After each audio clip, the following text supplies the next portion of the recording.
고백합니다. 주는 그리스도시요 살아계신 하나님의 아들이시니라. 아멘.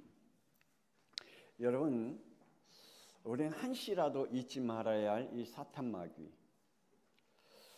우리의 인간을 원죄 속에서 빠져나오지 못하도록 우리를 계속해서 공격하고 있는 이 어둠의 세력들. 그래서 계시록 12장 9절에 하늘에서 쫓겨난 이 사탄 마귀는 용과 뱀의 형상을 입고 우리의 인간에게 계속해서 이러한 역사를 하게 만듭니다. 창세기 1장 2절. 혼돈, 공허, 흑암에 벗어나지 못하고 그 안에 갇혀 살도록. 그래서 어떠한 일이 있어도 우리 안에 계속해서 문제만 생기거나 아니면 개인적으로도 늘 혼돈 가운데 빠져들어갑니다. 아무것도 아닌데 막 혼돈을 만들어가서 그 만들어 놓고 살아가요.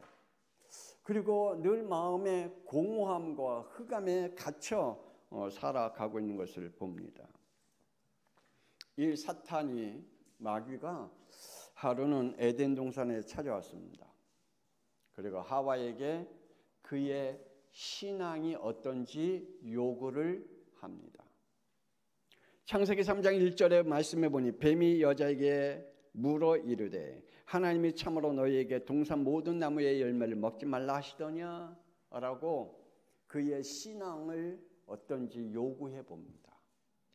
저와 여러분에게 이 사탄 마귀가 시시때때로 우리의 신앙을 요구해 봅니다.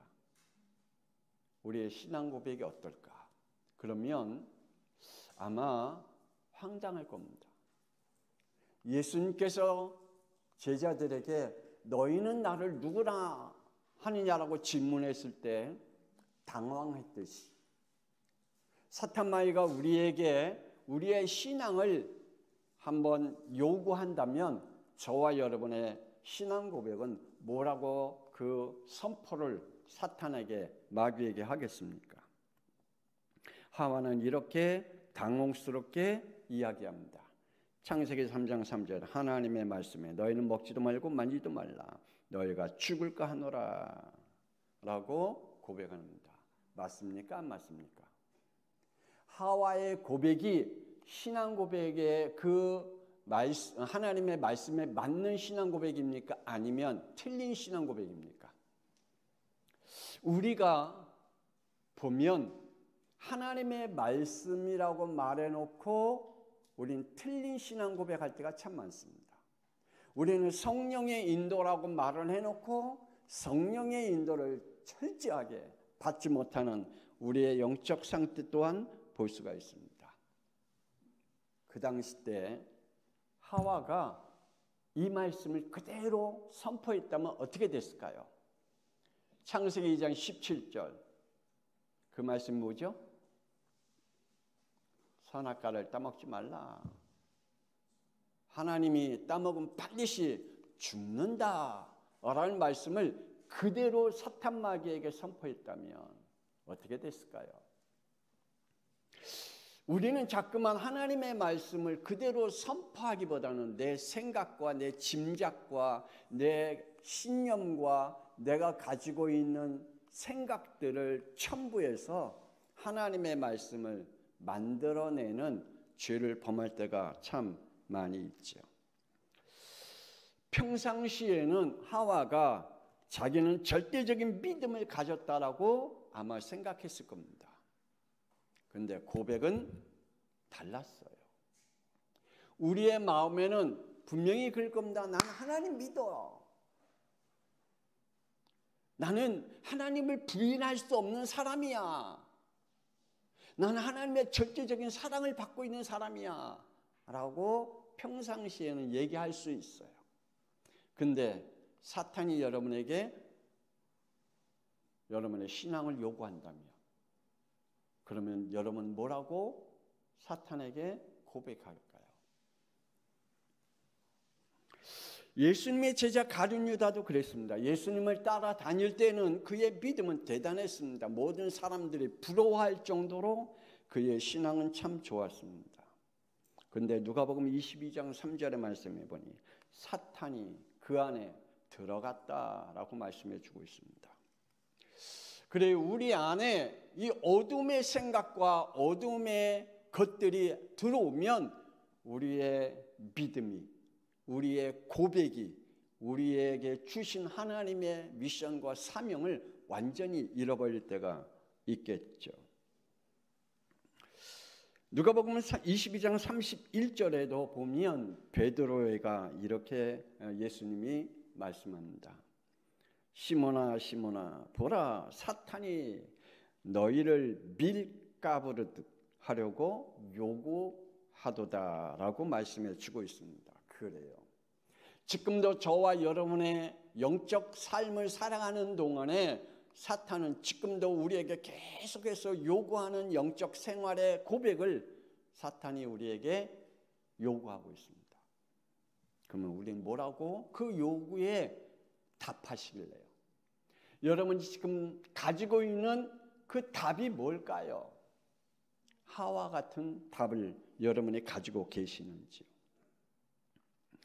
대제사장과 성전의 경비 대장들과 장로들은 또 이렇게 말합니다. 그들에게는 이렇게 잡혀있다라고 말합니다. 53절에 이제는 너희 때요 어둠의 권세로다. 예수님을 잡아 죽이려고 하는 이 대제사장들과 서기관들과 그리고 경비 대장들과 이들이 어떤 마음을 가졌냐? 이러한 마음을 가졌고 지금 그들의 시간표가 어떤 시간표라고요? 우리 한번 53절 읽어보십시다. 시작. 내가 날마다 너희와 함께 성전에 있을 때에 내가 손을 대지 아니하였도다. 그러나 이제는 너희 때요 어둠의 권세로다 하시더라. 아멘.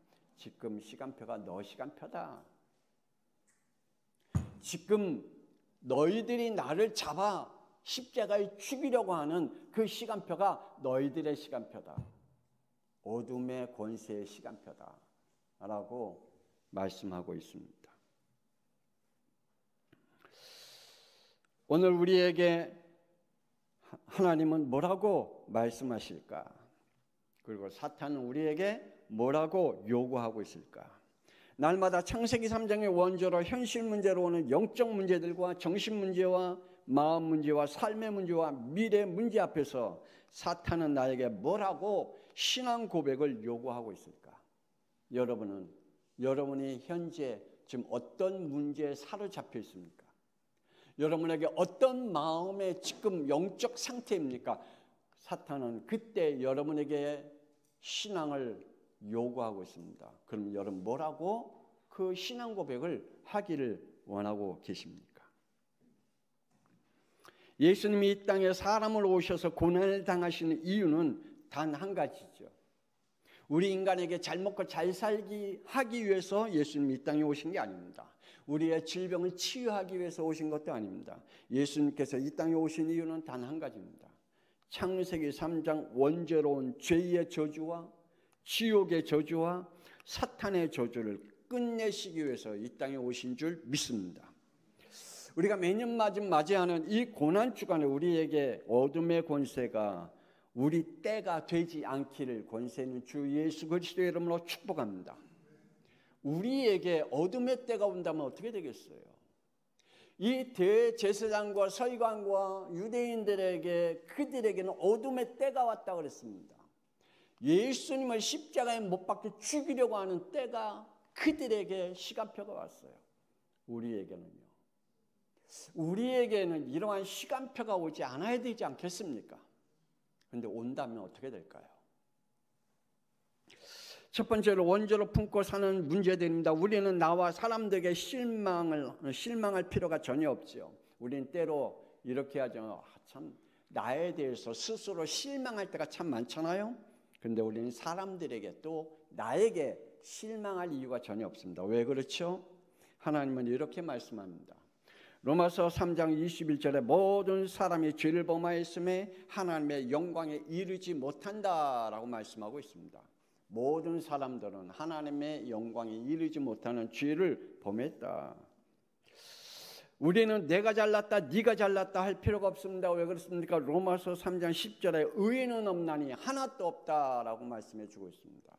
그러니 우리는 네가 잘났다, 내가 잘났다, 내가 크다, 너가 작다 할 이유가 전혀 없습니다. 왜냐? 똑같아요. 원죄를 가지고 있는 저와 여러분은 똑같아요. 하나님이 보시기에 전부 다 똑같아요. 그래서 우리에게 그리스도가 필요한 줄 믿습니다.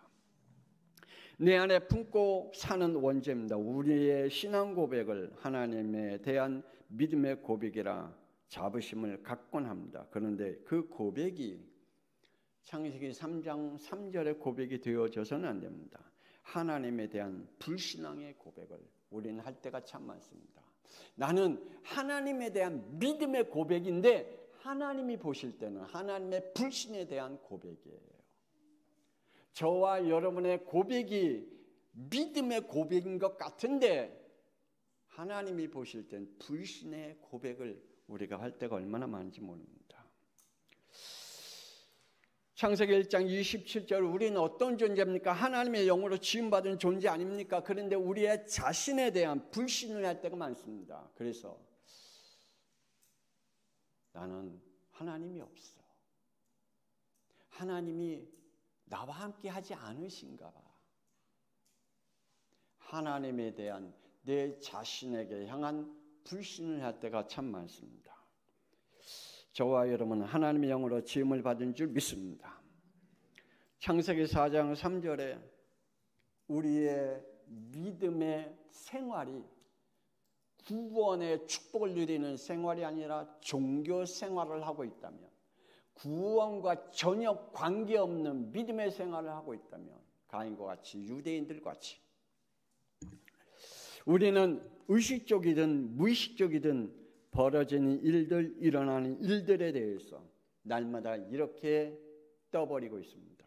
창세기 3장 12절 하나님과 현실과 사람들에게 모든 것을 전가시키는, 그렇게 전가시키려고 애쓰는 우리의 모습들을 보게 됩니다. 지금 벌어지고 있는 모든 문제, 사건, 일들을 누구 때문이야? 아니면 재수가 없어서, 아니면 내게 운이 없나 봐 라고 그 모든 것들을 전가시키는 죄를 우리는 범하고 있습니다. 그런데 현실에 벌어진 일들을 직시하게 되면 결론적으로는 이렇게 얘기합니다. 하나님 없어. 우리의 신앙이 보면 하나님은 없어 라고 우리의 신앙을 보게 됩니다. 민수기 13장 31절에 정탐꾼들이 이렇게 이야기합니다. 우리는 능히 올라가서 그 백성을 치지 못하리라. 그들은 우리보다 강하리라. 그러면서 자신들을 향해서 이렇게 고백합니다. 33절 우리는 스스로 보기에 메뚜기와 같은 존재다 라고 고백을 합니다. 여러분은요, 어떤 고백을 하면서 지금 살아가고 있습니까? 여러분은 이 현실과 이 세상 앞에 여러분의 자신을 보고 메뚜기와 같은 존재로 여러분의 자신을 평가하면서 살아가고 있습니까? 우리 안에 이 원죄가 지금도 우리의 자신을 계속해서 우리를 무기력하게 만들고 있다는 사실을, 또한 우리에게 영적 문제로 온 나의 세상이 자꾸만 이렇게 만들어가고 있다는 사실입니다. 창세기 3장 5절 자신만의 아집과 자신만의 고집과 자신만의 테두리를 만들어 놓고 그 안에 갇혀서 영적 문제에 시달림을 당하고 있습니다. 그러니 계속 문제가 어떻게 돼요? 꼬이죠, 꼬여.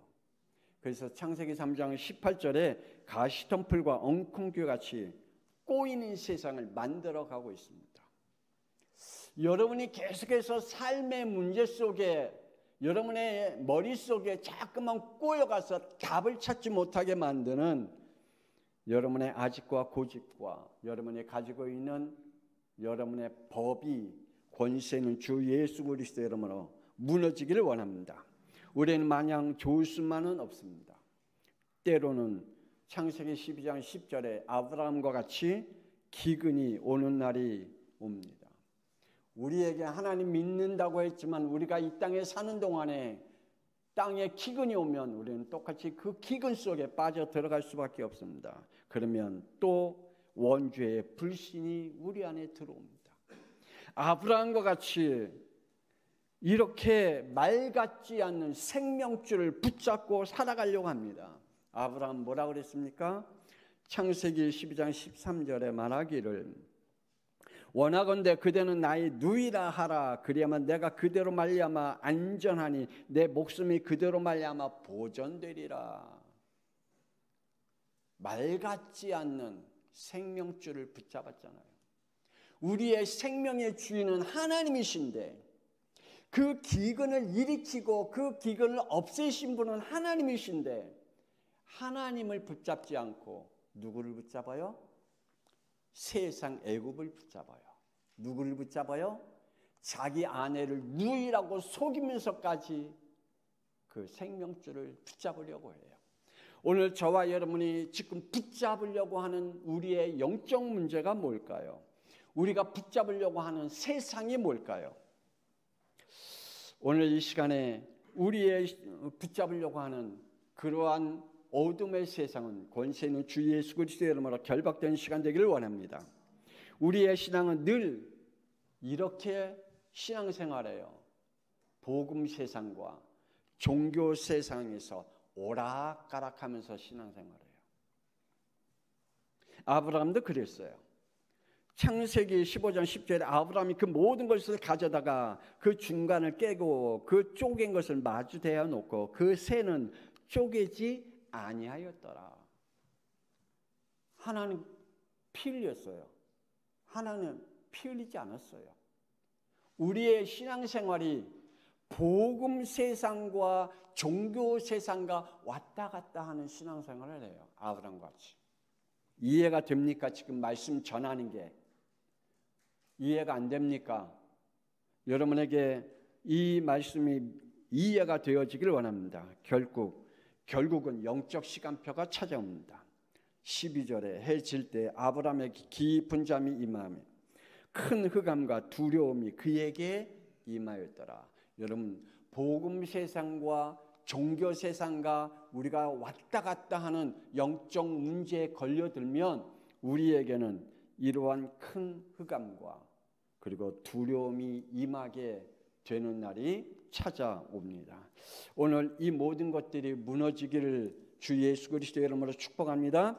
두 번째, 아담의 어둠의 권세가 오는 고난들입니다. 피할 수 없는 영적 싸움입니다. 여러분, 영적 싸움은 피할 수 있습니까? 없습니까? 없어요. 이 땅에 사는 동안에는 우린 영적 싸움에 피할 수가 없어요. 싸워야 돼요. 계시록 12장 9절에 땅으로 떨어진 사탄 천사는 이런 세상을 만들려고 한다고 아까 말씀했습니다. 창세기 1장 2절에 혼돈공허 흑암의 세상을 만들어 가려고 합니다. 그리고 우리에게 지속적으로 지금도 공격하고 있습니다. 여러분의 세상, 여러분의 가정과 여러분의 영혼에 혼돈공허 흑암의 세상에 잡혀 있도록 여러분을 지금도 공격하고 있습니다. 어떻게 공격하지 않습니까? 원래 이 천사가 하나님께 어떻게 지음을 받았다고 그랬죠? 그 마음은 어떤 마음으로 하나님 앞에 지음 받았죠? 천사가 아름다운 마음으로. 지혜는 어떤 지혜로 하나님 앞에 지음을 받았다고 그랬죠? 영화로운 지혜로.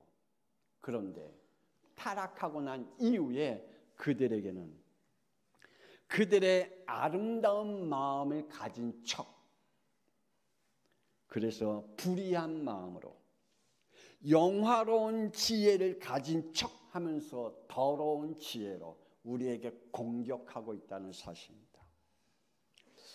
그래서 고린도후서 11장 13절 15절에 보면 자기를 그리스도의 사도로 가장하기도 하고 때로는 자기를 광명한 천사로 가장하기도 하고 때로는 자기를 의의 일꾼으로 가장한다라고 말씀하고 있습니다. 이렇게 겸손한 존재로 때로는 대단한 존재로 가장해서 우리를 공격하고 있습니다. 그래서 사람들은 이 공격에 다 당하고 있습니다. 그래서 저 사람 참 하나님의 볼 때 하나님 진짜 위대한 종이야. 그러면서 이 이단의 영에게 끌려다녀. 참 저거는 좋은 일이야. 의의 일, 정말 천사 같아. 그러면서 거기에 감정에 끌려다니고.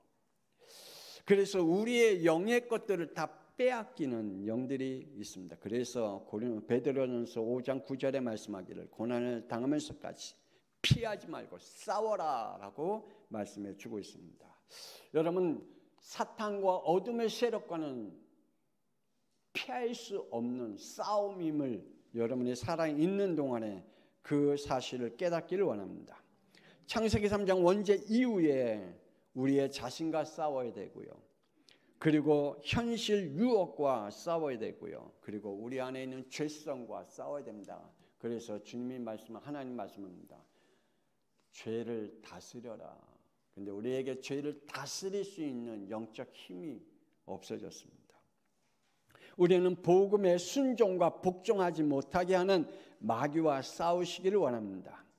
야고보서 4장 7절 너희는 하나님께 복종할지어다 마귀를 대적하라 그리하면 너희를 피하리라 라고 말씀하고 있습니다. 어둠의 권세들이 여러분의 영적 싸움을 피할 줄 믿습니다.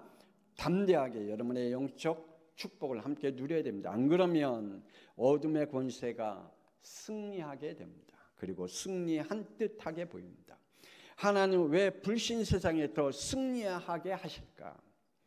우리는 때로 그러한 생각을 가질 때가 있습니다. 불신자들이 너무 잘 살아. 부러워.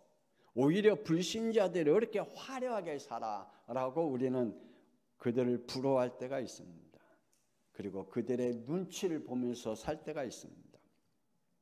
이스라엘 백성들이 출애굽하려고 하지만은 사탄은 가만히 두지 않았죠. 애굽 바로 왕 가만히 두지 않습니다. 오히려 그들을 더 뭐 했다고요? 괴롭혔다 그랬습니다.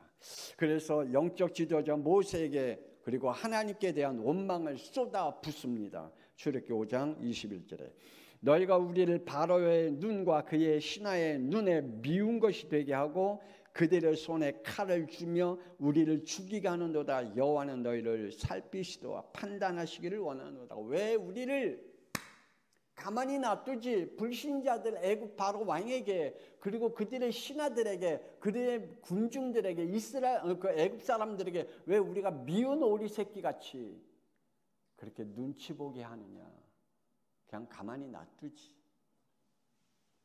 지금도 우리가 신앙생활하면서 절대로 영적 싸움을 하지 않는 사람들은 이야기합니다. 그냥 내버려 두지. 여러분, 영적 싸움을 하지 아니하면 우리의 하나님의 것들을 다 빼앗길 수밖에 없습니다. 그리고 어둠의 권세자들에게 눈치를 보면서 겁을 먹으면서 살아갈 수밖에 없습니다. 그것을 무너뜨릴 수 있는 것은 단 한 가지, 피복음밖에 없는 줄 믿으시길 바랍니다. 어둠의 권세자들에게 무릎을 꿇은 제자들이 있습니다. 마태복음 26장 56절에 제자들이 다 예수를 버리고 도망하였다 그랬습니다. 심지어는 베드로는 마태복음 26장 74절에 예수님을 저주했다. 그리고 자신에 대해서 그 저주에 맹세를 했다 그랬습니다. 우리는 오직 예수가 나의 그리스도로 믿음으로 임하기를 주 예수 그리스도의 이름으로 축복합니다. 우리들은 말하기를 요한복음 19장 12절에 빌라도가 예수를 놓으려고 힘썼으나 유대인들이 소리질러 이르되 이 사람을 놓으면 가이사의 충신이 아니려나 무려 자기를 왕이라 하는 자는 가이사를 반역한 것이라. 이 세상의 정치와 교권이 승리한 것 같이 보이지만 아닙니다. 여러분, 정치와 교권과 사람들의 눈치를 보지 아니하고 싸우기를 원합니다. 권세, 이 어둠의 권세가 승리한 것 같지만 무너지게 되어 있습니다. 예수님의 고난은 그리스도의 성취인 줄 믿습니다. 예수님의 육신의 고난은 우리의 구원의 시작입니다. 하나님께서 사람으로 오신 것은 고난이지만 그 고난을 통해서 우리에게 이렇게 말씀하십니다. 마태복음 1장 21절에 아들 낳으리니 이름을 예수라 하라. 이는 그가 자기 백성을 그들의 죄에서 구원할 자이심이라. 아멘. 자기 백성을 원죄에서 구원하시기 위해서 이 땅에 사람으로 오신 줄 믿습니다. 그래서 마다하지 아니하셨습니다. 뭘요? 마태복음 27장 1절 2절에 새벽에 모든 제사장과 백성들과 장로들이 예수를 죽이려고 윤원하고 결박하여 끌고 가려 총독 빌라도에게 넘겨주니라. 이스라엘 백성이 배척하고 예수님을 죽이려고 해도 거기에 예수님께서 마다하지 않았습니다. 왜요? 그들이 이긴 것 같지만, 그들이 승리한 것 같지만, 예수님을 죽인 것 같지만, 아니요, 예수님의 고난은 우리의 그리스도가 되기 위해서임을 믿으시길 바랍니다. 고난의 완성은 뭐라고요? 그리스도다. 창세기 3장 15절 여자의 후손과 21절에 피로 고난의 완성은 그리스도인 줄 믿습니다. 요한복음 19장 30절에 보혈의 피로 다 끝낸 고난의 완성 되신 예수 그리스도. 그래서 예수님이 마가복음 1장 1절에 죽으심과 부활로 복음의 시작이 되신 그리스도다라고 말씀해 주고 있습니다.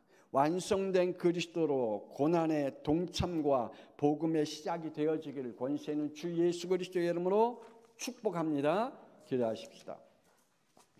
하나님, 오늘 말씀이 우리 성도들에게 믿음으로 오게 하여 주시고, 하나님, 이 세상이 어둠의 권세자들이 승리한 것 같고, 그들이 세상을 차지한 것 같고, 그들이 세상을 주인이 된 것 같지만, 그들에게 있는 잠깐 어둠의 권세를 놔두고 예수님께서 그들에게 어둠의 권세의 시간표에 십자가의 죽으심으로 그것으로 끝낸 게 아니라 피 흘리심으로 우리의 구원에 완성하신 그리스도가 되신 것을 믿습니다. 하나님께서 우리에게도 이러한 축복들을 누리게 하여 주옵시고, 그래서 세상에 눈치 보지 아니하고 영적 싸움으로 하나님께서 우리에게 주신 이 고난의 속에 하나님의 축복을 보게 하여 주옵소서. 이제는 살아계신 주 예수 그리스도의 은혜와 독생자 예수 그리스도를 이 땅에 보내신 하나님의 놀라우신 사랑하심과 성령님의 감동하마 내주 인도 역사하심이 오늘 말씀과 함께 예수님의 고난이 오히려 어둠의 권세자들이 승리한 것 같이 보이지만 예수님의 십자가의 피로 말미암아 부활하시고 우리에게 구원의 역사를 완성시키신 그리스도가 되신 것을 믿고 고백하며, 그래서 우리가 이 땅에 사는 동안에 예수가 그리스도이심으로 승리하는 하나님의 자녀로 축복하신 걸 믿고 하나님의 백성으로 살아가기를 소원하는 하나님의 자녀들 위해 우리의 후대 위에 지금으로부터 영원토록 함께 있을지어다. 아멘.